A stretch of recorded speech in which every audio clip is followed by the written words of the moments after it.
ekiggula luggi. Ekigambo kiggula luggi kiringa bw'olaba ekikuba nsiko, kiringa bw'olaba empaabi. Bwe tugenda mu kiggwa oba tugenda mu kasubi waliwo kye bayita empaabi, ze nsimbi ezikulembera olutabaalo lwonna olw'okuyita empewo oba olw'okuyita Katonda. Ne mu kkanisa era waweebwayo kimu eky'ekkumi oba oliawo ekiweebwayo.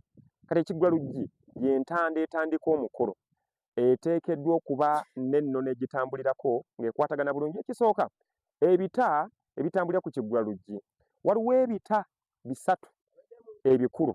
Waliwo ekita kye bayita Nabankote, waliwo ekita ekiyitibwa Lutagajjo n'ekita ekyaffe ekya bulijjo ekigundiifu oba ekyenvujjo. Ekita kye bayita kya Nabankote kiba kyewesseemu omumwa tekigenda ku buko. Ekyo ekita kibeera kivumayo mu buko, kibeera kiseeredde, kibeera kibotose omumwa, kwe bayita okubotoka omumwa oba okumansa entungo. Kati ekita ekyo ekikulembera nga kyambadde bulungi n'oluyina nga kweruli n'ekikata nga kwekiri. Nagendako e Masaka ne balwanira ekikata. Ekikata munnange tekiriiko nsonga yonna. Ekyo kiyamba buyambi kuwa ntobo ekita kwe kigenda okutuula. Bwe kibeera nga twogera ku seppiki kiri kiyitibwa ekitengu.